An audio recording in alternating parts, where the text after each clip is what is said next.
Report exclusive. Palakkad പിരായിരിയിലും ബിജെപിക്കെതിരെ ആരോപണം. സാരി വിതരണം ചെയ്യുന്ന ദൃശ്യങ്ങൾ റിപ്പോർട്ടിന് ലഭിച്ചിരിക്കുകയാണ്. ആദ്യം ആ ദൃശ്യങ്ങളിലേക്ക്.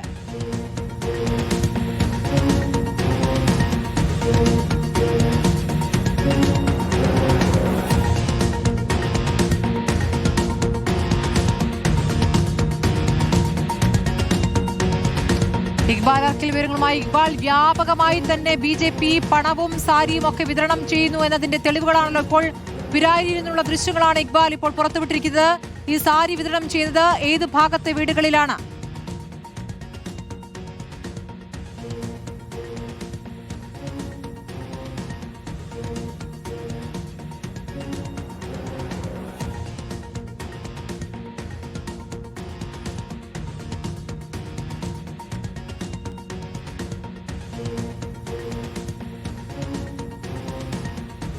നിലവിൽ ലഭ്യമായിട്ടുള്ള വിവരങ്ങൾ പ്രകാരം പിരായിരി പഞ്ചായത്തിലും സമാന രീതിയിൽ പല സാധനങ്ങളും വിതരണം ചെയ്തിട്ടുണ്ട് ബിജെപി എന്ന രീതിയിലുള്ള തെളിയിക്കുന്ന രീതിയിലുള്ള ദൃശ്യങ്ങൾ ഇപ്പോൾ പുറത്തു വന്നിരിക്കുന്നത്. സാരി വിതരണം നടത്തി എന്നുള്ളത് നേരത്തെ തന്നെ കോൺഗ്രസും LDFും എല്ലാം ആരോപിച്ചിരുന്നതാണ്. അതിലെ തെളിവുകൾ ഇപ്പോൾ പുറത്തു വന്നിരിക്കുന്നു. കല്ലേക്കാട് മേഖലയിലാണ് ഇത്തരത്തിലൊരു സാരി വിതരണം നടന്നു എന്ന് പറയുന്നു. ബിജെപി പ്രവർത്തകരുടെ നേതൃത്വത്തിലാണ് ഈ സാരി വിതരണം നടന്നു എന്ന രീതിയിലുള്ള വിവരങ്ങളാണ് പുറത്തു വരുന്നത്. അതിൻ്റെ ദൃശ്യങ്ങൾ നമ്മൾ കാണുന്നത്. ഏതായാലും കോൺഗ്രസ് പ്രവർത്തകർ ഇവിടെ നമുക്കൊപ്പം ചേരുന്നുണ്ട്. യൂത്ത് കോൺഗ്രസിൻ്റെ ജില്ലാ അധ്യക്ഷൻ, അതുപോലെ തന്നെ കോൺഗ്രസിൻ്റെ സംസ്ഥാന ഭാരവാഹികൾ ഉൾപ്പെടെയുണ്ട്. ഏതായാലും വലിയൊരു ജനാധിപത്യ അട്ടിമറി നടന്നു എന്നുള്ളതാണ് കോൺഗ്രസ്. തീർച്ചയായും ഈ തെരഞ്ഞെടുപ്പുമായി ബന്ധപ്പെട്ട് ഏറ്റവും മോശമായ പണം നൽകി വോട്ട് സമ്പാദിക്കാനുള്ള ഹീനമായ മാർഗങ്ങളാണ് BJP സ്വീകരിച്ചുകൊണ്ടിരിക്കുന്നത്. ഇതിന് നിയമപരമായി ചെയ്യാവുന്ന എല്ലാ കാര്യങ്ങളും ചട്ടങ്ങൾക്കും തെരഞ്ഞെടുപ്പ് പ്രക്രിയക്കും ജനങ്ങൾക്കും പുല്ല് വില കൽപ്പിക്കുകയാണ്. 3, 4, 5 വണ്ടികൾ വരിവരിയായി പോയി വണ്ടിയിൽ നിന്ന് ഇറങ്ങി സഹായികൾ വീടുകൾ തോറും പണം വിതരണം ചെയ്യാൻ ശ്രമിക്കുന്നത്.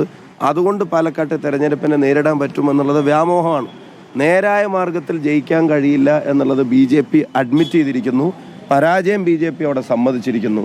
2, പ്രധാനമന്ത്രി നേരിട്ട് വന്ന് പ്രചരണം നടത്തിയ ഒരു കോൺസ്റ്റിറ്റ്യുവൻസിയാണ് പാലക്കാട് കോട്ടമൈതാനത്ത്. വലിയ റാലി സംഘടിപ്പിച്ചും റോഡ് ഷോ സംഘടിപ്പിച്ചും നേരിട്ട് വന്ന് പ്രചരണം നടത്തി. ഇപ്പോൾ പ്രധാനമന്ത്രി നടത്തിയ പ്രചരണത്തിന് പോലും ഒരു ഇമ്പാക്റ്റും പാലക്കാട് ഇല്ല എന്നുള്ളത് സ്ഥാനാർത്ഥി തന്നെ തുറന്ന് സമ്മതിക്കുന്നതാണ് ഈ ഏർപ്പാട്. അതല്ലെങ്കിൽ രാജ്യത്തിൻ്റെ പ്രധാനമന്ത്രി വന്ന അതുകൊണ്ട് തെരഞ്ഞെടുപ്പ് ജയിക്കാൻ കഴിയുമെങ്കിൽ പിന്നെ ഈ വീട് കയറി നടന്നിട്ട് പണം കൊടുക്കാൻ ശ്രമിക്കേണ്ട കാര്യമില്ലല്ലോ. അപ്പോൾ ഇത് അതീവ ഗുരുതരമായിട്ടുള്ളൊരു സാഹചര്യമാണ്.